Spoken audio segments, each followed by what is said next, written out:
Hey everybody, I'm the Ranting Monkey, and with me as always is Scribe. Say hi, Scribe. Hi, Scribe. And the lovely SDA is joining us as well. Say hello. Hello.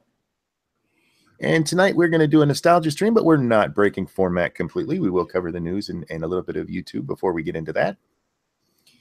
Anything else we want to discuss before we jump right into the news? Is this a non-smoking stream?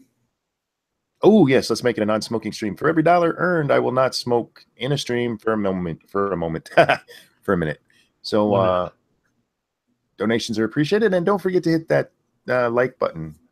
Monkey Dick. Yes. Also, Monkey Dick, Jim Jones movies. Okay, so what do we have for the news? Well, let's see. The biggest news that I saw today that actually isn't Trump related at all is Saudis foil attack on Grand Mosque in Mecca.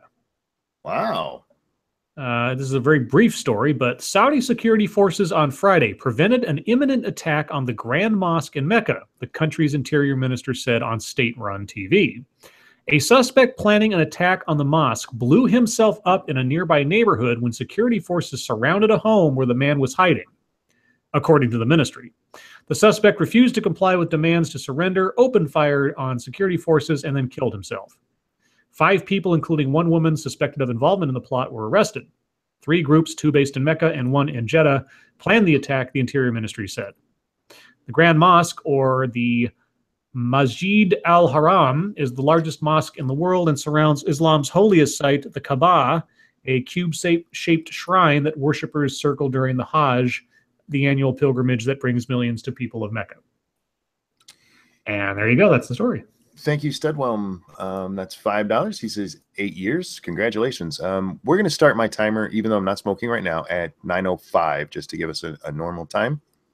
So that takes us to 9:10. And then Mashishu, thank you so much.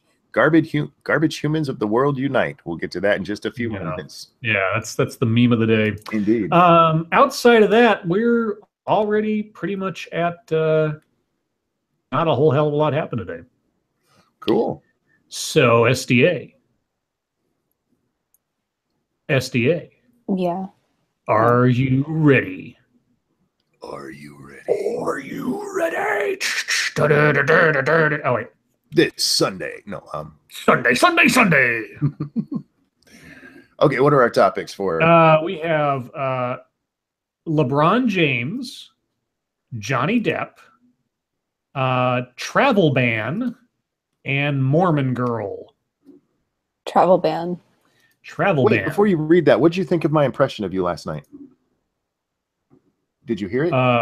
No. No, Me? SDA. Yeah. Oh, SDA. Oh. During the remember I was doing her voice. Oh yeah, that's right. You did her voice. That's right. Mm-hmm. Totally not Barry White or something. Okay. Can I hear it? Hasn't listened Yeah, yet. do it. Do the impression. I don't know if I can. Let me see if I can get that one back. Mm-hmm. How about Mormon girl? No, that's not the way I did it.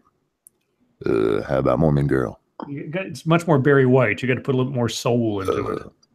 See, I'm not in the mood. Well, you'll have to listen to watch his stream for fuck's sake. The bet. Already didn't do that. Anyhow, Obviously not. Okay. she picked a story. What was it? I forget. Travel ban. Travel ban. So this is interesting. I didn't even know this was a thing, but apparently it's a thing. California adds 4 states to travel ban for laws it says discriminate against LGBTQ community. California has issued a excuse me. Oh, it's my emphysema. California has issued a ban on state-funded and state-sponsored travel to 4 more states that it says have laws discriminating against LGBTQ people. The travel ban was first put into effect January 1st when state measure AB 1887, not 1888, became law. The law says California is a, quote, leader in protecting civil rights and preventing discrimination and should not support or finance discrimination against lesbian, gay, bisexual, and transgender people. The travel ban list also includes states that California believes don't protect religious freedoms and states it says uses use religious freedom as a basis of discrimination. Our country has made great strides in dismantling prejudicial laws that have deprived too many of our fellow Americans of their precious rights. Sadly, that is not the case in all parts of our nation, even in the 21st century. Then California, tell us about the consent laws. Yeah. But anyway, why the ban? Kansas, Mississippi, North Carolina, and Tennessee were the original states banned by AB 1887, but Becerra, the Attorney General, added Alabama, Kentucky, South Dakota, and Texas on Thursday, citing what he called new discriminatory legislation enacted against the LGBTQ community in those states. Alabama, South Dakota, and Texas all recently passed legislation that could prevent LGBT parents from adopting or fostering children, and Kentucky passed a religious freedom bill that would allow students to exclude LGBTQ classmates from campus groups. Okay. That's basically it. California being uppity. Good for them. Yeah, I didn't know that travel ban. If somebody agrees with that but disagrees with the Trump thing, well, it is different technically. It's a protest against legislation, but it's not like people can't come from Texas to California. It's just that California will not pay taxpayer money to send, legislature people or officials to those states. Then why are they calling it a travel ban? Because they're banning it. They're banning expenditure. Yeah, they're banning their state employees from spending money to go to those states. Yeah. They have to save that money for the illegals. Oh, okay. Sorry. I completely misunderstood. Yeah, well, it is a weird way of putting it. It's just a very weird way of saying it. Yeah, that's how they put it, though. I assume they meant like that if you're from those states, you can't come to our droughted hellhole. Thank you, Falcon Millennial. Are they allowed to do this? Absolutely. It's just... Yeah, they can do that. But I mean, it's interesting, though, given the fact that California pretty much has to be supported because they don't have any of their own fucking water. You would think that they'd learn to behave. And a shit ton of federal money goes to them. So yeah, and the other thing is, like, with California, if it were to become its own country, I think it's funny because they would last 5 fucking seconds. You kind of need your own water source to be your own country. Like, California would be our bitch if they became a country. Indeed. Thank you, Sanguine. California. Racists wanting to ban people from nations that toss gays off buildings for religious reasons. Also, California. Fuck the South and their religious bigotry. Yeah. I mean, at least, like, the worst that you get in the South is somebody calling you a faggot and not wanting to bake you a cake. Yeah. I don't know, like, it just doesn't seem like that big of a deal to me, especially when it's not most people. So, anyway. Okay, well, moving on, we got LeBron James, Johnny Depp, and Mormon Girl. Johnny Depp. Let's see. Another Hollywood star joked about killing Trump, but no one's laughing. Actor Johnny Depp on Thursday became the latest U.S. celebrity to invite controversy by making a thinly veiled allusion to the killing of President Donald Trump, asking the crowd at the Glastonbury Arts Festival in England, quote, "When was the last time an actor assassinated a president?" unquote. The comments, interpreted as a nod to the assassination of President Abraham Lincoln by John Wilkes Booth more than 150 years ago, sparked widespread condemnation. But it's clear the U.S. has opened a new chapter in the debate over political expression, art, and inciting violence against public figures, one that has been raging for years but has taken on a heightened pitch since Trump took office, and a slew of celebrities have lined up to oppose him with increasingly provocative language. Depp apologized in a written statement first reported to People magazine for the bad joke he made, calling it in poor taste. "It did not come out as intended, and I intended no malice." How can you... What the fuck There's did he no mean? ambiguity there. There's no room for maneuvering there. I just accidentally said it would be funny if an actor shot the president. Yeah. I was only trying to amuse, not to harm anyone. I can understand that. All the same, there are laws that now the Secret Service has to follow up. Just saying. White House Press Secretary Sean Spicer suggested that there was a double standard about threats of violence towards Trump. Quote, it's a little troubling, the lack of outrage that we've seen in some of these instances where people have said what they've said with respect to the president and the action that should be taken, Spicer told reporters in an off-camera briefing. The president's made it clear that we should denounce violence in all its forms, and I think that if we're going to hold to that standard, and we should all agree that standards should be universally called out. Yeah, I mean, if people made jokes about assassinating Obama, it wasn't funny. No. So yeah, I don't know. A double standard? Maybe. That's basically it. There's not much else to say about the story. Thank you, Snowstorm. Tactical shitpost incoming. So we have remaining LeBron James and Mormon Girl. LeBron James. All right, this is just one of those weird ones. Man tattoos LeBron James's crying face on his leg. Why? Okay. Why? Let's find out. There are those who don't detest LeBron James, and then there's Kalen Gillies. The Salt Lake City man took his disdain for King James to the next level by tattooing LeBron's crying face on his leg. Aha.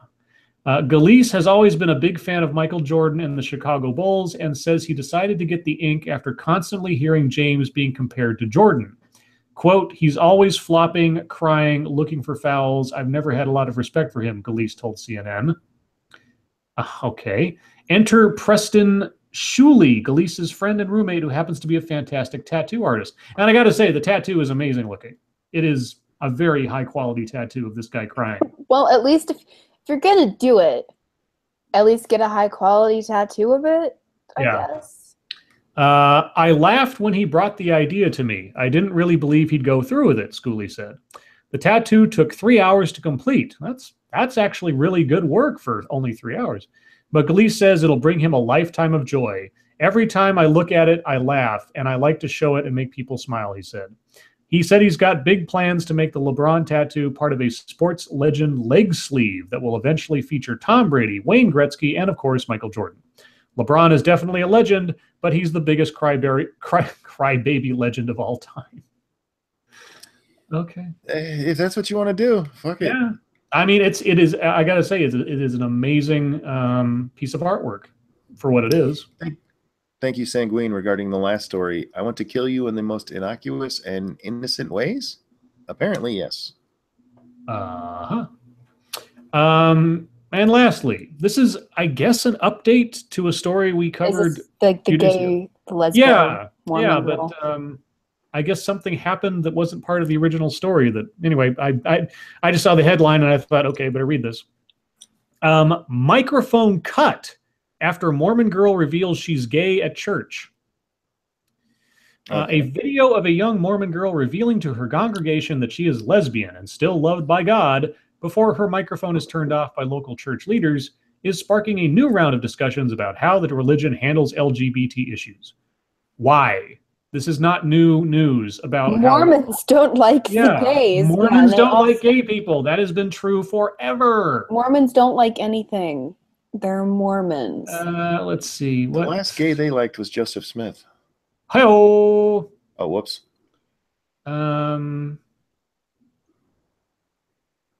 While some consider Savannah a hero, other Mormons are upset that it was videotaped and is being circulated by church critics to try and paint the church in an unflattering light. Now, you guys do that all by yourselves.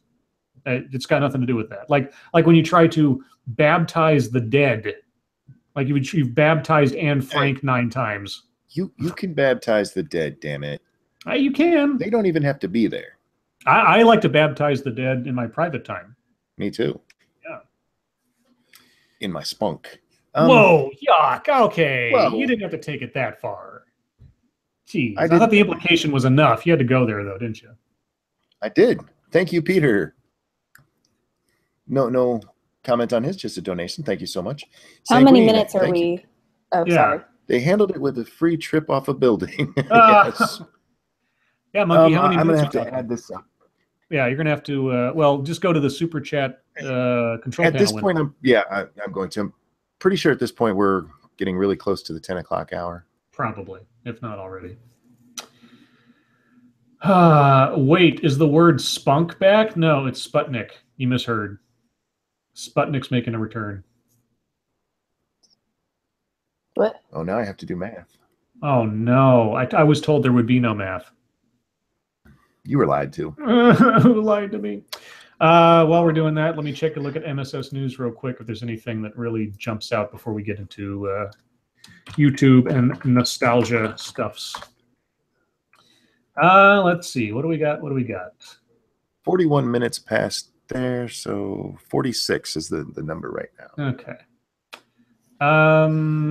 I think we talked about this yesterday. You talked about the Yale dean who was on Yelp. Oh yeah. Yeah, we talked about that. Called people white trash. Yeah, white trash.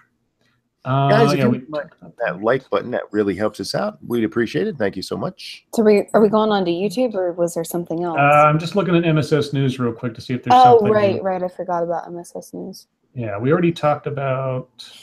By the way, guys, if you want us to look at your stories, you can tweet them to us at #MSS News on Twitter. Not on Minds. Does Minds do hashtags? I think they do. Yeah. There's a whole bunch of nothing super interesting. Did we talk about the whole Han Solo? Yeah, we did talk about the Han Solo thing. Mm-hmm. Yeah. Which I have a lot more to say, but no big deal. All credit to our fans and such. There's not a whole lot of news stories here that jump out at me as this is something to laugh at or talk about. It's all sort of like political stuff we've covered already. Oh, wait. Okay, never mind. I will do this one from staff reporter Jack Cochran. Thanks, Jack. Okay, this is a thing that is real in life, apparently.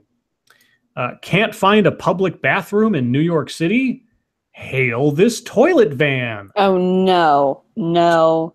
Toilet paper company Charmin has been rolling an on-demand mobile bathroom called Charmin Van Go around Manhattan as part of a 2-day pilot program, though whether the intent is to make the Uber-style bathroom service a regular option, we're not entirely sure. Anthony Anderson of the TV series Blackish. There's a TV series called Blackish? Yeah. Okay. It's one of those black about people Irate shows. Bear. Yeah, exactly. Has been accompanying the van on its trips to Columbus Circle, Herald Square, and Bryant Park. On Thursday, the van hit Lincoln Center. Well, that's no good. Oh, from 9 a.m. to 11 a.m., then Rockefeller Center from 12 p.m. to 2 p.m. Okay. To request the service, go to Charmin. Okay, a roving toilet. I'd really... Am I the only one who'd like to get in there and just start shaking it while... Oh. Gross. If this van's rocking... jacking off, shaking the van. If this van's rocking, prepare for shit I storms. didn't. I did not go there. That was you. Thank you, Falcon Millennial. Fun fact, Vanguard 1 is still in orbit 1958. Sorry, go ahead. Real quick, thank you, Terry Diamandis. Uber toilets, I think they're taking the piss. This one also comes from staff reporter Jack Cochran. Is actually relates to, I guess it's a few days old now, but I hadn't heard this one before. Students accuse Weinstein of hiding behind his Jewishness. Nice. Some alleged students at Evergreen State College are accusing Brett Weinstein of using his Jewish background to, quote, invalidate the claims of racism being raised against him. You're accusing him of hiding behind his Jewishness to invalidate claims of racism. Okay. That's great. I love it. Evergreen State College produces the worst students on the planet, as far as I can tell. Let's see. Several weeks ago, Weinstein emailed students and faculty at Evergreen State to object to white members of the school being asked to leave campus for the day. The email sparked outrage, protests, and property damage. The college even had to close over a threat of violence. The letter, signed by some Jewish students at Evergreen bent on the destruction of white supremacy, accuses Weinstein of using his Jewishness as a base for his anti-black language and behavior. His anti-black language in saying that white people shouldn't be dismissed from the campus. Yeah, That's Okay. that's anti-black, man. Brett has attempted to position himself as the victim, the letter claims. Jesus Christ. Not I'm done. really. I mean, I'm done. That's enough Yeah, of that. fuck them. Fuck that. I don't care Thank anymore. you, Kingsley Abrakwa. I think is how you say that. I don't always get to tune in, but it's always great when I do get when I get the chance. Great videos today, Scribe and SDA. I haven't watched yours yet, Monkey. If you've watched theirs already, you're going to want to lower your expectations when you go watch mine. That's all I'm saying. that's Okay. for damn sure. Like every time you Oh. watch this. Okay, this. Fucker. Okay, I swear this will be the last one, but it's about the pay gap, and I can't not talk about the pay gap. The pay grab? The pay gap. This is from Kingslayer Damocles, and this is something that I didn't know had happened. Oh, this is from May 18th. Is this? Wait, did I go back in time? No, I didn't. A little bit. Okay, well, I hadn't read this one before, as far as I know. Oregon Senate passes Equal Pay Act of 2017. In a vote lawmakers called historic, the Oregon Senate unanimously passed the Equal Pay Act of 2017 on Wednesday. The bill aims to shrink the stubborn pay gaps between genders, races, and those in other protected classes by expanding protections for people who are regularly discriminated against and by encouraging companies to proactively examine their own pay practices before a lawsuit is filed. Senators patted themselves on the back for their ability to reach a compromise that would help close gender-based or otherwise unfair wage gaps without punishing businesses. Okay, well, taking a step back from the whole claim of wage gaps to begin with, if you don't have a punitive measure to, encourage people not to do things that are against federal law already, how do you propose this is going to do anything? I mean, this is against federal law. If you discriminate in pay against anybody over their gender, their race, their religion, etc., you are breaking federal law. Yeah. Why are you passing a bill? It's like when the GOP kept passing resolutions to repeal Obamacare, or they kept passing resolutions that said no federal money will be spent on abortions when that's been against the law for at least a decade and a half. Okay, whatever. Anyway, that's enough of that. We should move on to YouTube. Who wants to go first? Ladies first. Go Monkey? Ahead, Monkey. Sure, we can do mine. I did my videos today on the Sargon Anita thing.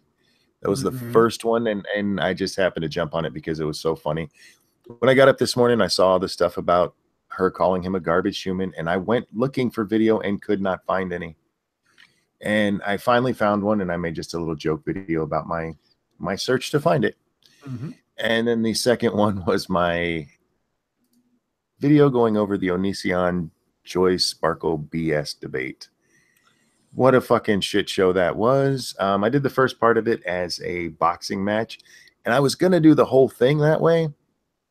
But by round 3, I was just tired of their shit and just wanted to spout off. So I'm glad you didn't take it because it was funny. Round 4 wouldn't have been funny anymore. Thank you. See, So. I have good comedic timing. I gotta say that the whole VidCon thing is sort of like the YouTube Avengers movie, because you see all these YouTube personalities that have never been in the same room before all together, and especially when you've got Sargon versus Anita Sarkeesian after 2.5, 3 years of nothing but snark back and forth. Yeah. I But it feel was like really odd that she took that shot like that. Yeah, that was really harsh. And if you've watched, go ahead. I'm sorry.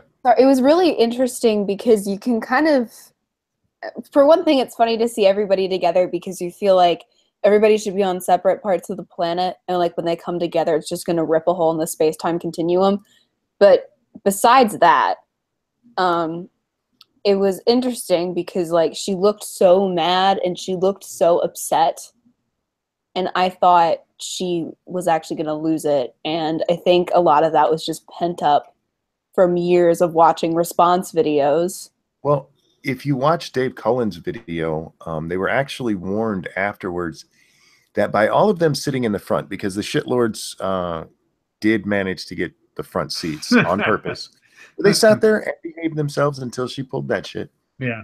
but she considered that a form of harassment, and she was What, them sitting there listening to her speak? yes, she felt threatened by it, and they were told that maybe if they go to any other things, they should sit in the back row. Trigger warning. And there's a great picture on Twitter from Wizard of Cause.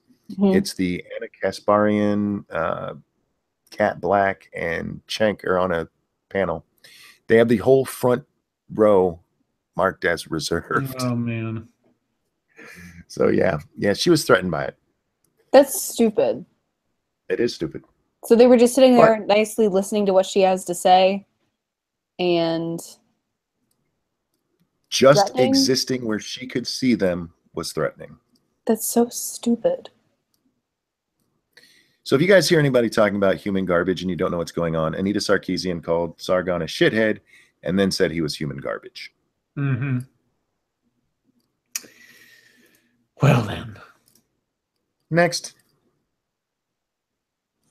Scribe, what'd you do? Oh, what I do today? Let's see. Well, actually, I ended up doing two. I hadn't planned on doing two videos, but the first one was the panel discussion one between the four professional women talking about how to achieve gender equality in large organizations, which was all sorts of double talk and nonsense, I thought, anyway. And so I put that one out there. The biggest part of it, of course, is when they cite the study saying, oh, companies that have diverse boards of directors and leaders and everything are 300% more productive than other companies. And then I found the study that they cited, and like 7 pages in, it says something to the effect of, the question of whether or not the percentage of women in a leadership role has any effect on a company's health is not answered in this study. We make no implication of there being a causal relationship between the two factors. I'm like, oh, okay, well, that's good to know. Mm-hmm. And then I was just kind of, after I uploaded that one, I was just kind of poking around on YouTube, and suddenly our friends at Fusion posted something about making Pride radical again. And I thought, oh, that's not a good idea, because you usually don't want things to go radical. When things go radical, things tend to go wrong. So I started watching it, and the first couple minute or so is not technically bad. I mean, you got people talking about how, I'm taking them at their word, there's a whole lot of division in the what they call the queer community. Oh, thank you, Zenith. Lynch the recycling bin people. They say there's a lot of division in the queer community about race and transgender or transphobia or fat acceptance, a whole bunch of things. And I thought, I mean, this is me just being maybe naive. I had thought that was the community where that kind of stuff was looked past. That was the whole point of the rainbow flag. You mean as far as, like, you thought it was like the whole LGBT community is like super social justice-y? Well, yeah, I thought I didn't think it was like it's not. Well, again, like I said, I had imagined that it wasn't as bad as a normal society, because the whole idea was the rainbow flag, everybody's included, tolerance, etc. The gay male the gay community mm-hmm. is normal. It's like normal mm-hmm. people that like sucking dick. Mm-hmm. Each other's dick mostly. But where you get the crazy SJW people is like the lesbians and the trannies. That's them. Yeah, the gay people are not so much into that. Yeah, well, the people in the video in the beginning of it were saying things that I completely agreed with. They were saying, like, this division is bad. We need to stop throwing different groups under the bus. One guy was like, the idea that there's a white queer community and a black queer community and a Latino queer community really scares me, etc. And his biggest fear is segregation, and all these things. I was pretty much like, well, yeah, I mean, I didn't know this was going on, but then again, I'm not queer and I'm not part of that community, so I don't know anything. But I completely agree. And then they jump over to the grand marshal of the Pride Parade, I guess, in California or something. And the first thing out of her mouth is, while I have a lot of respect for our white brothers, and I'm like, oh, And then it goes on to they need to step aside and let people of color, blah, blah, blah. And so I was like, oh, well, that was a quick turnaround. So then I just take the audio clips of the people before this person saying how they were fearful of segregation and thought that dividing people by race was bad. And I just kind of interject them with that. And I'm just like, okay. I don't even do the whole video. It's like a 3-minute video. I do like the first minute. And I was just so struck by the immediate contradiction in message. And that was pretty much it. It was just a very quick little thing that I spotted. Cool. Eggplant Apocalypse, thank you so much. MGTOW and money will rule the world. Sure. And thank you, Snubberth. And now they must add another G for garbage community. LGBTQIA plus G. Yes. SDA, your turn. You made a video today. I made a video about teal deer. I also did my June Patreon hangout today on my second channel, which was fun. Zenith, Sanguine, and the TK Force were there. Scribe dropped in. Monkey deserted us because he's a dick. Monkey had prior engagements. I'm sorry.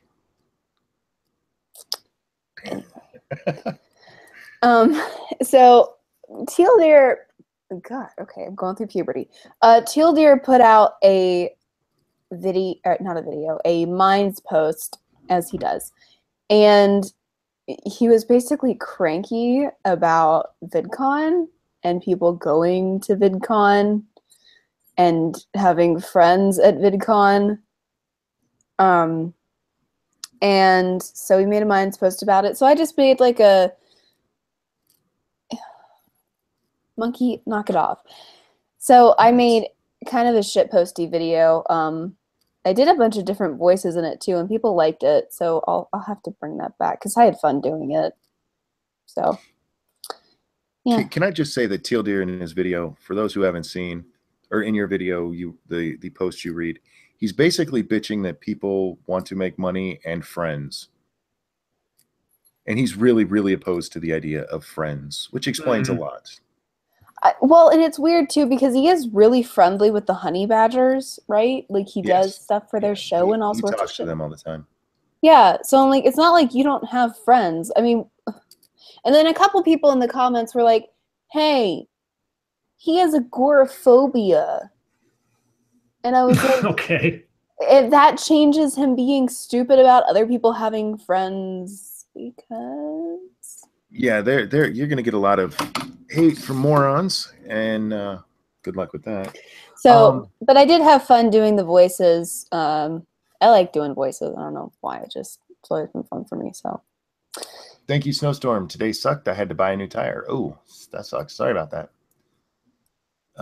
Yeah, Irate Prostate says Monkey's right. He's a MGTOW. I talked about this. I can't remember. I've been on 3 streams today. This is number 3. On one of the other ones, I talked about the fact that if you go back through Angry Teal Deer's videos, you can actually chart when he starts becoming a complete and utter fucking dick. And it started right around the time he started doing live streams with MGTOWs. And if you're a shut-in... You mean with the honey badgers? Oh, right. He actually did live streams. Actual MGTOWs. Right. Sorry, I forgot about that. No, you're fine. And if you're a shut-in and you can't get pussy, a MGTOW is a natural progression of that. Fuck all women if you can't get them. Now, that's not to say all MGTOW are that way. Hashtag not all. I love some of you. All MGTOW are that way. You be nice. It's not mean. It's not my fault that they're crazy, Monkey. I'm just making observations. I didn't do it. I think with our videos, we also covered all of the YouTube drama going on. So yeah, I think we did too. That's handy. No, and it's honestly just kind of a sad post because he's like, you know, they're totally in it for the money. And I'm just thinking, usually, because having a YouTube channel is kind of like having your own business. And for some people, it is having their own business. And a lot of people, when they start their own business, they do it surrounding something that they do enjoy. And it turns into a business. And you can have a business surrounding a passion of yours. That's not a weird thing to do. And it's also not crazy that you would gravitate towards other people who are basically your colleagues. Yeah, yeah. At least to talk to his agoraphobia has dick to do with him being able to talk to people like humans online. Or even just him being a dick about the fact that other people aren't shut-ins. Yeah.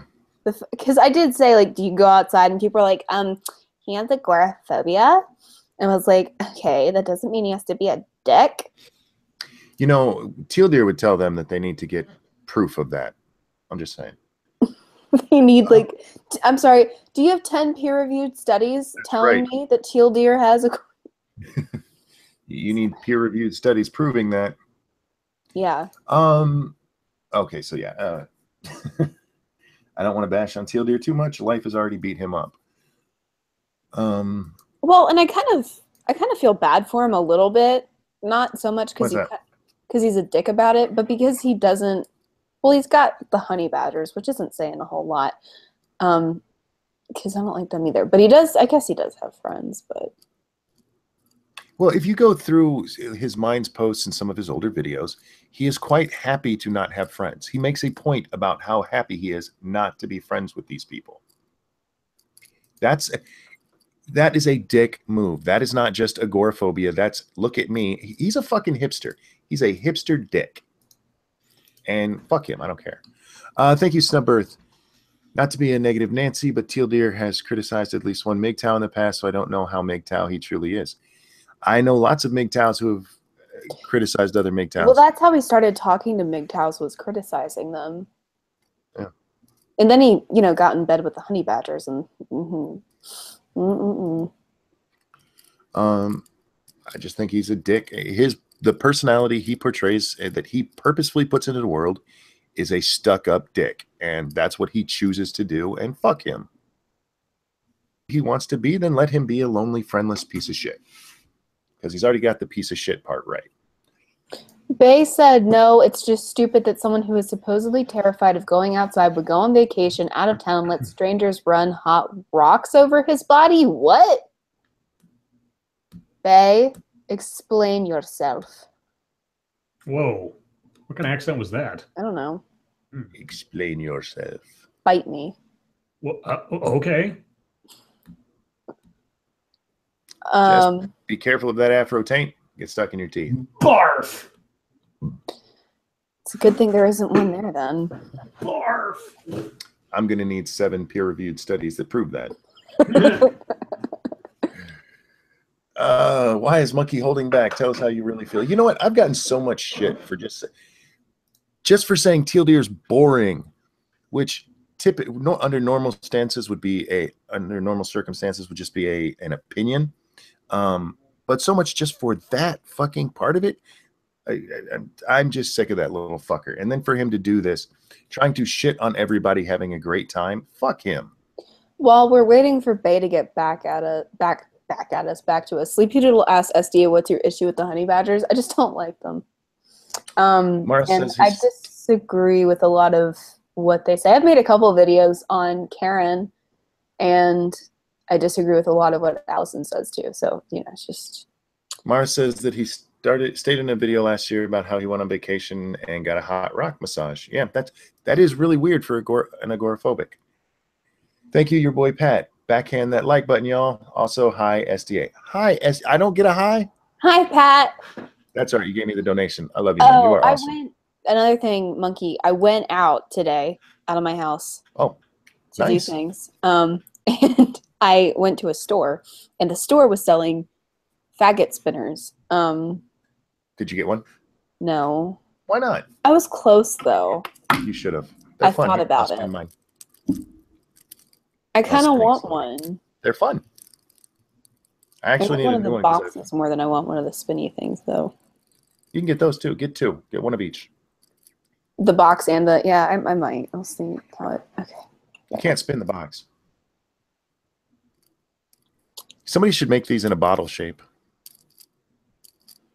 Oh, right. Okay, yeah, gotcha. There we go. I'm with Renji you. Monkey. I got one with lights. That sounds cool. I want one with lights. Me too. Somebody sent me one that's a dragon, and I just don't know how you spin it. It looks really cool, but there's no like place to spin. So anyway, in the bargain bin was The Princess Bride. I'm going to leave her alone about that because she's hateful towards the movie now. She'll never like it if she does watch it. I'm not gonna watch it. When are we Like I going said, to if I get get a nostalgic? $50 donation on my channel, I'll watch it that day. You don't have to watch it. It's not that good of a movie. I wouldn't watch it if I were you. Don't you try to use reverse psychology It's not reverse on psychology. me. It's not a very good movie. I wouldn't watch it if I were you. Ranting Monkey, since you're old enough to have a grandchild, how old were your kids when The Lion King came out? The Lion King came out in 1994. My oldest child was 2, and my middle child wasn't even born yet. Yeah, like That's a good way to kick off nostalgia. you're not that old. No, I'm really not. People hear I'm a grandfather and think like 60, 90, something like that. I am 42 years old.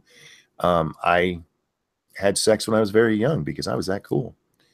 Unfortunately, I wasn't smart enough to wear a condom, but luckily things worked out for me. Still married to the same woman that I had that child with. She said she's not going to watch it now. She's going to watch it now out of spite. I know that's what he wants me to do, which is why I'm not going to fucking do it, monkey. I don't want you to watch it. I think at this point that you're so against it that you'd hate it even if you did, and I don't want you to go into that movie with that experience. Terry Diamanta says, you're older than me, therefore you are old. I feel old. Trust me, especially today. SDA, did they even have Saturday morning cartoons when you were a kid? Or by then, did they already have cable and Cartoon Network? Your kids are my age. You would know this. Do you realize how long ago that is in my brain, though? I don't know. I remember watching Nickelodeon, Disney Channel, Cartoon Network as a kid. Did you ever and EBS. Did you ever see the show You Can't Say That on Television?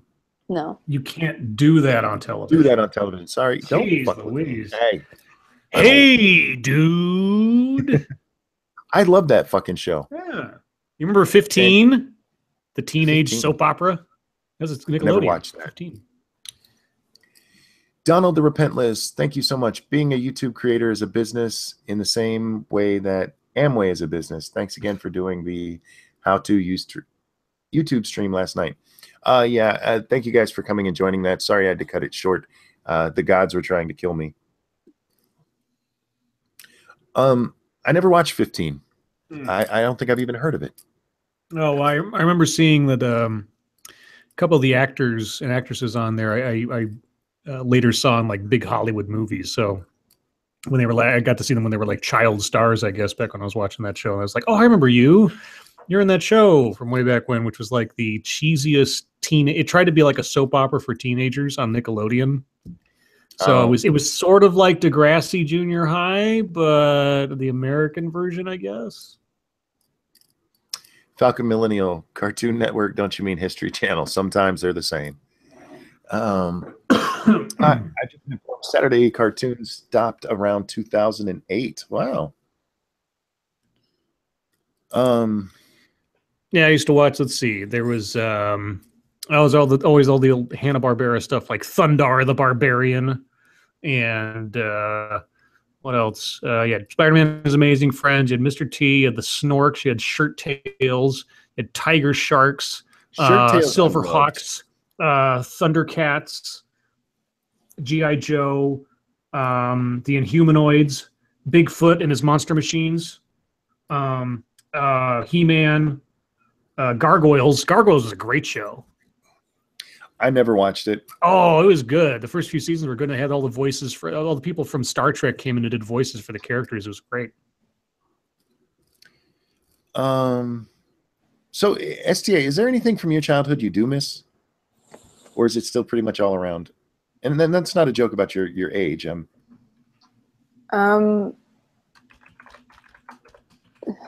Like, what do you mean? Joy, happiness, these things you know nothing of. Is there anything from your childhood that you miss? See, when I was your age, by the time I was your age, my life had completely changed from childhood. And I'm not talking about the world growing up around me. But by the time I was your age, I was working on my second child. So it was completely different for me. I didn't have time to do things I did as a kid. Scribe, do you even... I mean, I didn't really okay to watch say no. like TV and stuff that much as a kid. I didn't play video games as a kid. Or anything like that. Did you do your painting and stuff when you were younger? Did you start then, or? I drew, but I didn't really seriously do anything with art until I was like 13 or 14. 1 second. Snubbirth, thank you so much. Snubbirth 13, thank you so much. Scribe, do you even Pirates of Dark Water, bro? I did a little bit, but I didn't get quite into that show as much as other people did. Didn't quite grab me. I know people love Darkwing Duck. I keep seeing that popping up in chat. I was Darkwing Duck sucked. I like DuckTales much more.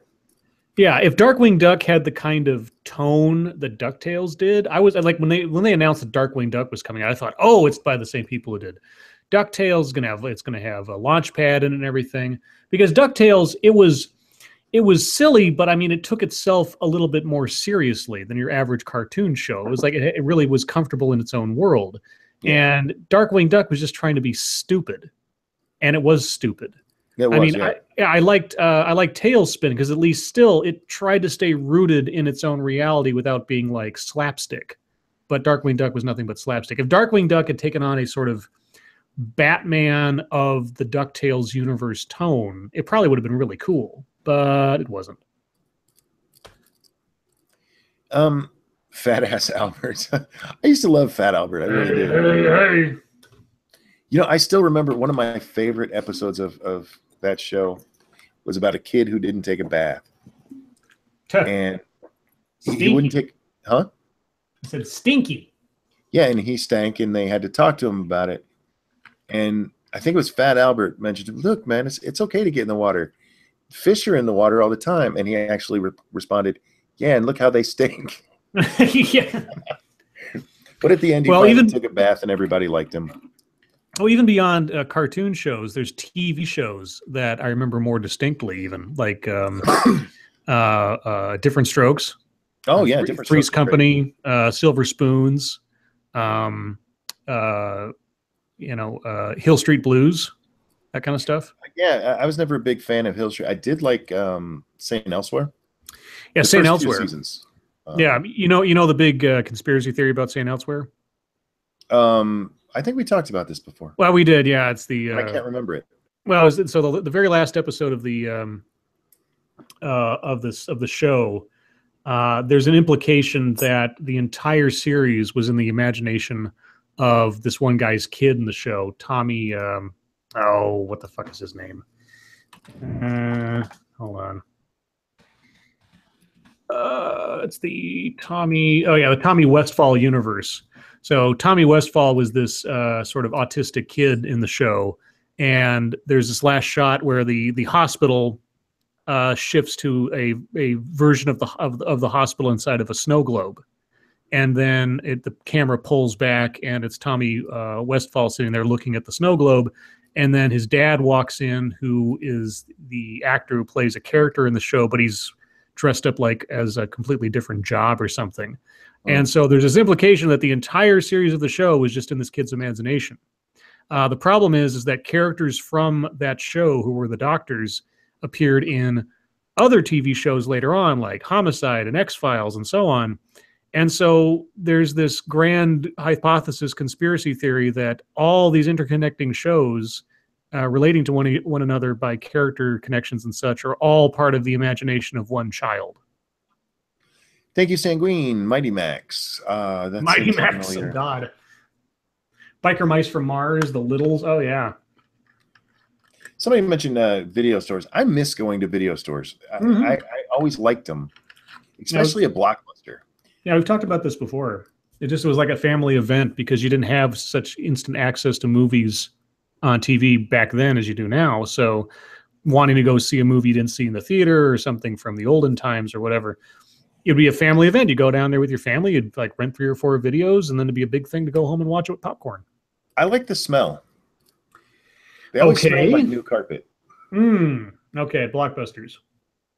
Well, and we've had like 3 local ones here because this is a tiny ass town and things don't last very long. Yeah. But every time they build one, it always had that freshly laid carpet smell. I like the mom and pops because usually they had a selection of things that were far more obscure than you could find at a Blockbuster. But it depends on the Blockbuster. Some Blockbusters had some really crazy shit. Well, the mom and pop ones have some that look like they pulled them out of their own collection, and you might not want to touch that box. Well, I worked for a mom and pop. So you brought in your own? I might have brought in a video of mine that I, rented out on consignment. It's possible. Banned from television. Just make sure you're still with us, honey. Hi. Hi. How you doing? Fine. Smile for the camera. Sir Wolfgang, let us read. That's all I'm gonna do. And I would go higher, but I can't because my voice is so screwed from how I'm really looking forward to Lady Monkey getting back because I won't be able to talk as much. It'll actually give me an excuse to shut the hell up. Snubber 13, thank you again. Another $2. Appreciate it. Let's see. Irate Prostate says Faces of Death. Yes, I've seen Faces of Death. Yeah, I could only watch a couple of them. Yeah. I actually watched the best of, or they actually called it the worst of. Yeah. Had some really good stuff on there. Let's see what else. Oh, somebody wants bopped. Give me just a moment there. So I also remember TV shows that you never hear about anymore. Like what? Well, so do you remember? So 2 shows come to mind because they're kind of sort of related. Do you remember Cop Rock? Oh yeah. Yeah, it lasted for like an episode before it was canceled. Basically, it was a musical cop show. I thought it was an interesting idea. The problem with that is they would do like 2 or 3 songs a show, and you can't keep up that kind of. No. You can't keep that up over a season on television. Excuse me, 1 second. Donald the Repentless, thank you again. Remember when you could rent VHS players from the rental store? Yes. Yeah. The other show, and nobody remembers this one, or I'd be surprised if anybody did. And if I'm remembering the title correctly, it was also a cop show. It was called The Bakery. I think that's what it was called. And the concept was this. It was actually a really interesting concept. The idea was that a old bakery had been converted into a police station. And this had happened in, I think it was the 60s. And so what the show did was it told every episode, it told a story from the perspective of what was going on around that station in the 60s, in the modern time in the 80s, and then in the 2010s. So it was like they're examining social. It was really weird. It only lasted a few episodes, I think. But so like one story was about, it started out in the modern time with some cops shooting a guy. And amazingly enough, it was a question about race relations. And so then it would flash back and you'd see the characters from the modern time who were older as younger dealing with the issue back then and how it worked back then. And then you jump forward like 40 years or whatever it was to the 2010s or something. And you'd see sort of like the slightly futuristic version of things and how race relations worked then. It was a really high concept show, and I can see why it didn't last very long because it's probably very expensive to sort of like maintain 3 eras worth of costumes and everything else. And but yeah, I for some reason I remember that show, even though it didn't last that long. It was interesting. Yeah, sorry, go ahead. Somebody, the Jack Cochran just said it only lasted like 3 episodes. Yeah, the other one though.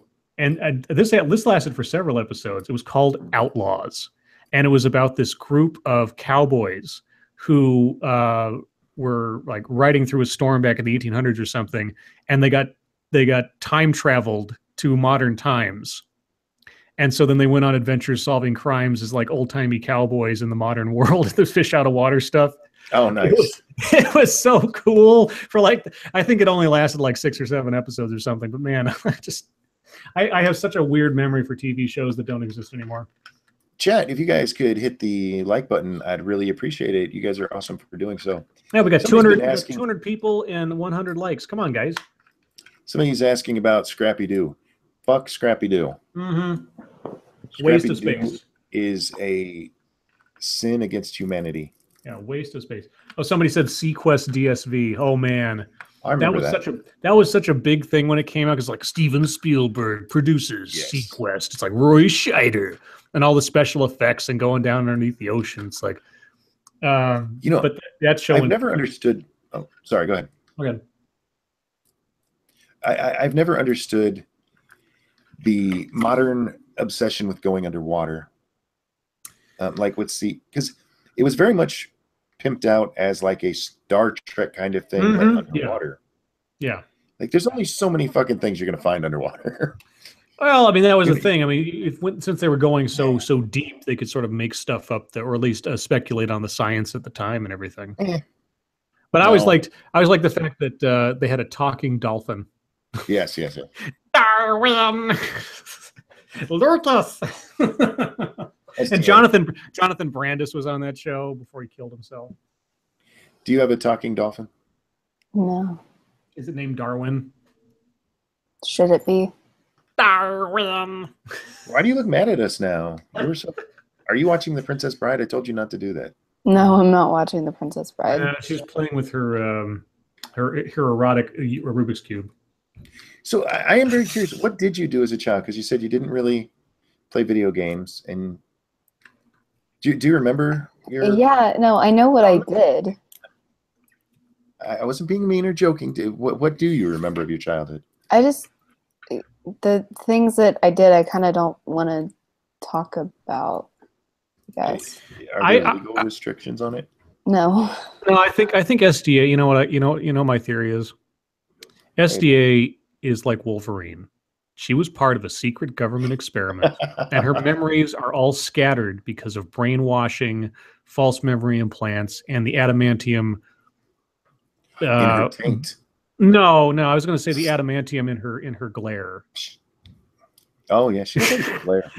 Just then, as I said, adamantium in her glare, and she's like, and now she's fighting back a smile. No. I'm just thinking about something because it's funny that you say that, and you were part of an experiment. No, I'll tell you. I'll tell you guys why it's funny after the stream. Remind me. Okay. Oh, okay. All right. What was your favorite thing to play on the playground? Oh, so my school had this, it wasn't like a jungle gym, but it kind of was, it was like a dome that you could climb on. It just like had like bars and stuff. Mm-hmm. And, that was fun. I saw a kid fall off one of those and get hurt really bad. So I never liked to play on it. I always liked the merry-go-round. It was like a status symbol to be able to sit on the top of it. Oh yeah. And we had a seesaw, and then they redid the playground and they got rid of it. But when they had a seesaw, we did all sorts of stupid shit on the seesaw. Like you'd put 5 people on one end and then like this tiniest child on the other end and just go for it. That was always fun. I think that's why they took it away. Because like I think while I was in school, about 3 people in my class ended up with like broken somethings from the seesaw. Damn. And then the next year they got rid of it. What they can do? Are you gonna blame the kids? Yes. Well, like I think that's just kind of the thing that like as a kid you're supposed to do. Like you're supposed to do stupid shit. I always hated those because those jackasses would jump off when they were down and you'd go slamming really hard into the ground and I'd have the breath literally knocked out of me to where I couldn't breathe. I had to sit there and try to be able to breathe again. Fucking assholes. So yeah, I stayed away from that pretty much too. I just like to spin. I like to sit and spin. I like swings too. People jumped off swings though. Oh yeah, I love jumping off swings. See how far you could go. I was always the best. Thank you. Scribbles, what about you? Did you like playground equipment? Trying to think what. I didn't use the playground equipment so much. There was a little patch of forest at my elementary school that had little paths and things in it. I mean, it seemed gigantic to me then because I was a little kid. I'd sort of go there now. It probably looked just like a little ditch, but we used to run around in there a lot, play hide and seek. And there's this one spot way in the back where a skunk weed was always growing. So we never went over there because it was always stinky. But it was sort of like one of those things where you dare kids like, go over, stand next to the skunk weed. And then somebody would try to push somebody into it, you know, so they get all covered in it. Like, but that's a nice way to treat a kid. I know. No, hey, we had there were some shitty kids in my school when I was there. The big thing was we had this. When I was there, the latest and greatest installation they had was this slide they built into the side of a hill. So it was like, and you know, for a little kid, it was the longest slide. It wasn't just one of those sort of like swing set slides. It was a really long metal slide, and it had these stairs you'd have to climb all the way up to get to the top to go down. And so there's always this long line going up the stairs. And I remember that when it first was installed, I was standing there at the bottom of the stairs, and the kid in front of me, I don't even remember who it was, but he turned around, he looked at me and said, he pointed to the stair that he just stepped off of, and he said, "If you step on that, you're gay." Oh God! Or if you step on that step, you're a faggot. And I was a little kid. I was like, well, I don't want to be a faggot. I didn't even know what it was. I assumed it was bad. Like, I don't want to be a faggot. So I kind of like looked at the stair. I was like debating whether or not to step on it because I didn't know what kind of magic was going to happen if I stepped on it. It was just that's where gay people come from. I know, finding stairs to slides. That's how it was. Yeah. I used to love the slides, but there was anytime you'd go there, there'd be one asshole kid who would get to the top and just stand there. Yeah. And you weren't allowed to push him down. No. I am impressed. I got STA to talk a little bit about her childhood. That was great. And now there's awkward silence. Chat, what was you guys' what's the first video game you guys actually remember playing? It was this, I think it was Combat or something on my neighbor's Atari 2600. Or whatever that tank game was. You used to spend, Combat. You used to spend a lot of time at the arcade, right? Yeah, and when there was one, and when junior high and such, that's when like Mortal Kombat was out and everything. Yeah. Did you play a lot, or were you mostly a watcher? I played pinball, I think, more than anything else. God, what games did I play a lot of? Well, there was Captain America and the Avengers. I played that all the time. I love that because I was a Marvel freak. And then the pinball games I got really good at, like the Addams Family pinball game. That was great. The Jurassic Park pinball game, and there was a couple others that I'm forgetting. And my arcade was one of the few places around that had that virtual reality station back when VR was new. Oh, right, and like running around as polygons and everything. And I did that a couple times. That was kind of expensive, and it was and the headgear was really heavy for my head at the time because I was just a kid. But yeah, Mortal Kombat, just watching guys, and it was really weird. I talked about this before, but like you go down there and Mortal Kombat would be out, and be like, oh my God, look at this, because you'd never seen a video game where they're like tearing guys' heads off and stuff. It was just so cool. And there'd be these guys sitting there with like these printouts of stuff, knowing like all the moves. I'm like, where did he get that? How did you find that? Was that in a Nintendo Power? No, he got it off a computer. What? This is like before the internet, so it's like all so mysterious and everything. Some bulletin board, some guy got it off of. Yeah. Yeah, I always wondered how people figured out how to do those without the internet. Yeah, just like repetition and experimentation all day, I guess. I'm seeing some great video games listed here. It's making me want to play a whole bunch. I miss Duck Hunt. Duck Hunt was awesome. I spent a whole day in my room pretending to be a cowboy playing Duck Hunt. Let's see, we got Pong. Dr. Mario was great. Me and Lady Monkey used to play Dr. Mario for hours, just seeing how much we could fuck with the other one. We would purposefully just build it to set. For those of you who played against somebody in Dr. Mario, if you did certain combinations, it would drop a whole bunch of shit on the other person. Mm-hmm. And we would get to the point where we would almost lose the game just to fuck the other person, to get that combo just right. We had lots of fun with that. The Wonder Boy, holy shit! You must be the only one who.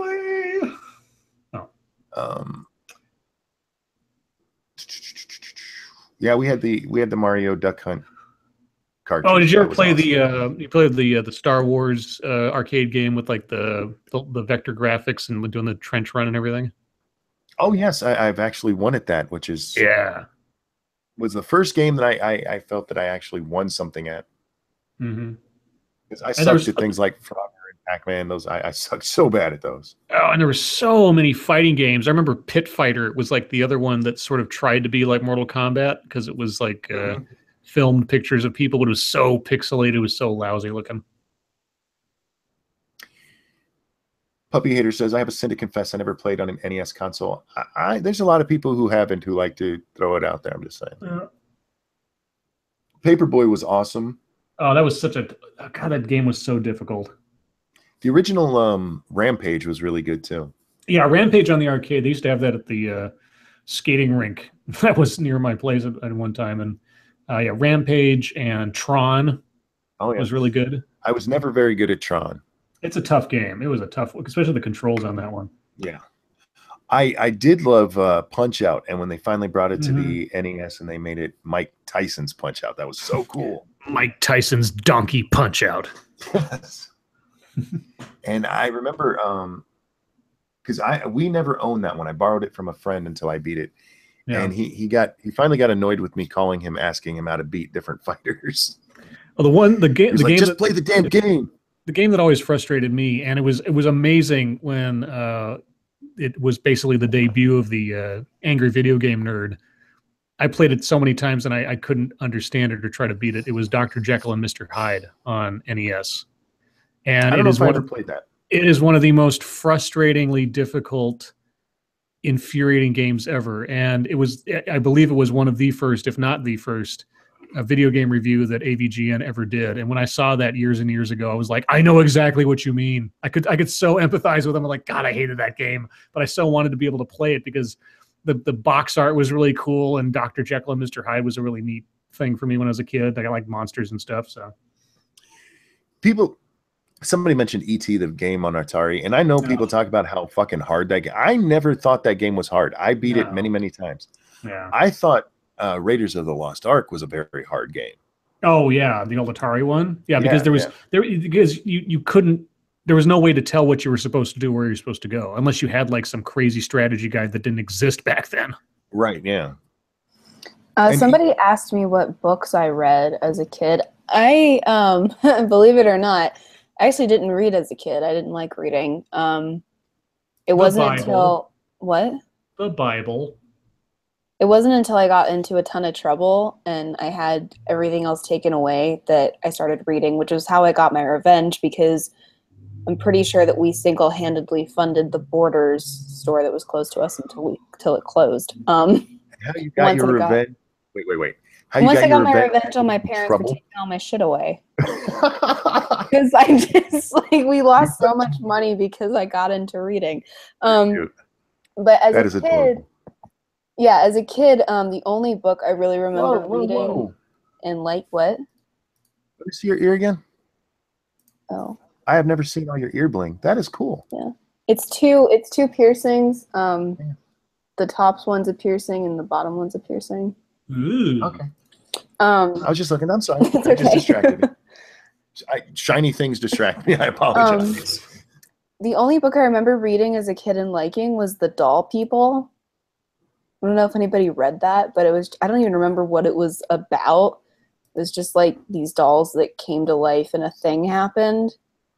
And then I remember reading the sequel and being really excited to read the sequel, and I hated the sequel, and so I stopped reading until I got into a ton of trouble. Did they still have the Scholastic books, little pamphlets that they'd send home with kids when you were in school? Sometimes we got them. Yeah, I think so. I used to love those. We were a poor family, and that was the only thing Mom would ever let us get, really, was like one of those. Mm-hmm. We could pick out a book, so I always got a book.